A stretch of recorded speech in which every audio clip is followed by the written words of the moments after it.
Good morning, everybody. Welcome back to Installment of Scott Selections here for Monday, April 11th. Before we get into today's play of the day, quick recap of what happened yesterday. We had a nice winner in the NBA with the Jazz first half, minus 10.5 at minus 102 on FanDuel. Wasn't easy. Donovan Mitchell was a late scratch because of an illness, and yet Utah started the game 0 for 17 from three, and they still covered the first half. They ended up leading by 12 at the break. They had a bit of a late run there in the final 2 minutes to get us there. But either way, still counts the same. Look for another winner here on Monday. And for the play, they're going to look at a matchup in baseball between the Mariners and the Twins, taking place at around 7:40 p.m. Eastern Time. And for this play today, we like the total. We're going with the over. 9 runs at minus 115 on Bet Online. Time recording of 5:45 a.m. Eastern Time. Couple reasons why I like the over in this spot. First of all, minus 115, very solid line. Shopping around, every other book has minus 120.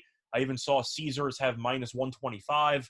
So it does seem like there is a little bit of money coming in on the over, and I do expect this to probably close at 9.5, especially with the weather, which I'll get to in a minute, and these starting pitchers. So starting off with these starting pitchers, we're going to talk about Seattle, and you have Chris Flexen on the mound. Now, of course, Flexen was one of the most profitable pitchers in all of baseball last year. However, there are a couple of reasons why you might think he might regress in 2022. And also, starting off with the actual numbers in this ballpark, he's not been good in Target Field. He's made one career start, which happened to be last year in Target Field. 5 innings, 6 runs, 5 of them earned, so an ERA of 9. Plus, to go through the numbers from last year, of course, he was 14-6. Very impressive. His ERA was 3.61. According to Fangraphs' expected ERA, it was 4.27. So you can argue that he overachieved last year, and he might be in line for some regression.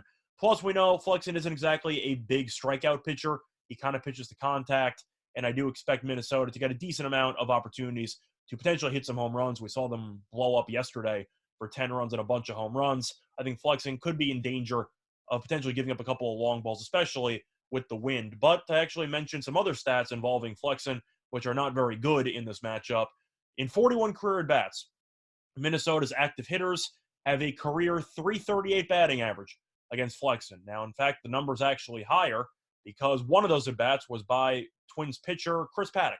So you take him out, and that means that Minnesota's active hitters are batting basically 340 against Flexen in their careers. So Flexen has really struggled against the Twins lineup, and I expect that to be the case once again on Monday. Plus, I don't know if you buy into spring training and pitcher successes or failures. However, Flexen has been pretty awful in spring training, and he made 4 appearances, 16 innings combined, and he had an ERA of 7.31, which kind of touches on my regression theory.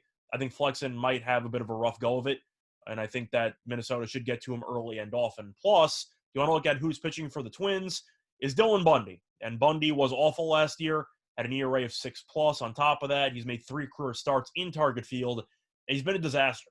In those 3 starts, 13 and 1/3 innings pitched, 10.13 ERA. So I expect him to struggle in this ballpark once again. We know Bundy was definitely a lot better a couple of years ago in Baltimore. He had one good year in LA in the shortened season in 2020. Last year was an absolute mess, and I think he'll be a mess once again against Seattle's underrated lineup. And to go through the actual weather, the wind definitely benefits the over. The wind is blowing out to left center field at about 8 miles per hour, which should bode well for the home run friendly ballpark of Target Field, which should result in a couple more long balls. Plus, to go through some trends, the over is 10-4 in the last 14 meetings. With all things being considered, I don't think 9 is going to stand. I think it'll probably close at 9.5. But Flexen has some concerns with this overall matchup. Bundy has been awful in this ballpark in the past, and I do think that both lineups should have some success. You might be looking at a spot where both teams get the 4. Of course, you automatically have a push on your hands for the extra innings. But 9, I do think is a little short. I think you'll end up seeing one of these teams get open, probably score 6 or 7, and you'll see this game probably land somewhere around 10 or 11. So play there once again here for Monday, April 11th. It's going to be on the Twins and Mariners over. 9 runs at minus 115 on Bet Online. Bye, everyone.